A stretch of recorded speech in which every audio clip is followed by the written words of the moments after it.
The moment you tune into this story, it already feels like something is off. Not because of one comment or one bad game, but because the entire ecosystem surrounding women's basketball right now feels unstable, tense, and dangerously close to collapsing under its own contradictions.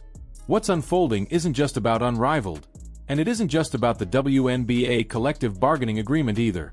It's about how ambition, ego, desperation, and power collide when too many people are pulling in different directions at the exact same time. At first glance, there's a strange sense of cautious optimism floating around the latest CBA updates. Some players are speaking in calmer tones, using more measured language, and presenting themselves as professionals who understand how negotiations are supposed to work. Breanna Stewart, in particular, sounds like someone who at least recognizes that business requires restraint. She doesn't sound emotional. She doesn't sound reckless. She sounds like someone who understands that not every disagreement needs to be aired out in public, that not every frustration needs to become a headline. And in a vacuum, that might feel reassuring. But nothing about this situation exists in a vacuum. Because while some players are trying to appear composed, the broader environment is anything but. Behind the scenes, there's a league struggling to define its future, a rival operation gasping for relevance, and a group of players who, intentionally or not, have blurred the line between labor representation and ownership interests. The result is a pressure cooker where one wrong move, one emotional reaction, or one poorly timed comment can trigger consequences that ripple far beyond a single career. That's where Paige Buecker enters the picture, and why her situation feels less like a personal storyline and more like a warning sign.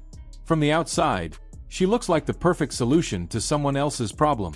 She's talented, recognizable, marketable, and young enough to be molded into whatever narrative a league desperately needs. And that desperation matters, because Unrivaled didn't just want Paige Buecker. They needed her. Unrivaled positioned her as a savior, a cultural heartbeat, a transformative presence who could lift an entire league on her shoulders. Alex Brazil, the league's president and CEO, practically went on a media tour pleading for attention, framing Buecker as a transcendent superstar whose very presence elevated everyone around her. The language was poetic, dramatic, and revealing. Because when an executive talks that way, it's not just admiration. It's dependence. That dependence is where things start to get uncomfortable. No league should live or die based on one athlete, especially a young player still navigating the early stages of her professional identity. And yet, Unrivaled built its public-facing narrative around the idea that Paige Buecker wasn't just important, she was essential. The problem is that no amount of star power can fix a product audiences don't connect with.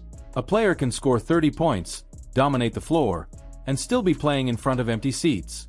That reality doesn't disappear just because executives want it to. The hard truth is that Unrivaled has struggled to attract viewers. Its venues are modest, its presentation lacks energy, and its 3-on-3 format hasn't captured the imagination of the broader sports audience. Outside of rare moments when a Caitlin Clark appearance spikes interest, the league fights for relevance. And instead of addressing those structural issues, leadership chose the easier path. Attach everything to one star and hope it sticks. That decision didn't just set Paige up for unrealistic expectations. It trapped her in a situation where failure was inevitable. Because when a league is desperate, even success isn't enough. Anything short of a miracle becomes disappointment, and disappointment quickly turns into blame. All of this is happening while the WNBA's CBA negotiations spiral into chaos. For years, the central complaint from players was simple. They wanted more money. Pay was the rallying cry. Compensation was the headline. Now, suddenly, when projections suggest that the next CBA could result in salaries increasing by as much as 9 times for some players, the narrative shifts. Money, we're told, isn't the point anymore. Revenue sharing is. On paper, that sounds principled. In reality, it raises serious questions. Revenue sharing only works when there is substantial, consistent revenue to share. The WNBA, despite recent growth and momentum, is still not operating at the level of profitability that makes a 30% revenue split realistic. Demanding that number doesn't look bold. It looks disconnected from the financial realities of the league. And when players pivot away from salary concerns right as massive raises come into view, it inevitably creates skepticism about motives. That skepticism deepens when you examine who's sitting at the negotiation table. Nafisa Collier and Breanna Stewart aren't just players advocating for their peers. They are founders and owners of Unrivaled, a league that directly competes for attention, resources, and possibly talent. Collier is married to Alex Brazil, the very executive running Unrivaled. This isn't a subtle conflict of interest. It's glaring, and no amount of carefully worded statements can erase the fact that these players have financial stakes outside the WNBA that benefit from instability within it. That's where trust begins to erode. How can players negotiate in good faith for the WNBA when some of their most vocal representatives profit from a competing league's survival? How can ownership take demands seriously when the same individuals pushing them are publicly criticizing the league while quietly promoting an alternative? Even if no lines are intentionally crossed, the perception alone is damaging. And in negotiations, perception often matters as much as reality. This environment doesn't just complicate talks, it poisons them. Every public outburst, every social media post, every interview that takes shots at ownership or league leadership adds fuel to the fire. While Breanna Stewart tries to sound professional, others are far more aggressive, turning negotiations into personal crusades rather than structured discussions. Egos flare, grudges form, progress stalls, and all the while, time keeps moving. That ticking clock is what makes Paige Buecker's situation so volatile. She isn't just a player trying to focus on basketball. She's a public symbol caught between warring interests. On one side, Unrivaled needs her relevance to justify its existence. On the other, the WNBA is navigating tense negotiations where any perceived unprofessional behavior can be punished swiftly and severely. In that kind of atmosphere, mistakes aren't forgiven. They're weaponized. It's easy to forget that athletes are human beings until the pressure breaks them. Expecting someone in Paige's position to remain perfectly composed while carrying the weight of a struggling league, navigating political landmines, and being scrutinized from every angle is unrealistic. Frustration builds. Resentment simmers. And eventually, something gives. When reports surface about suspensions or disciplinary actions, they're often framed as isolated incidents. But in this case, any move by the commissioner's office feels less like punishment and more like damage control.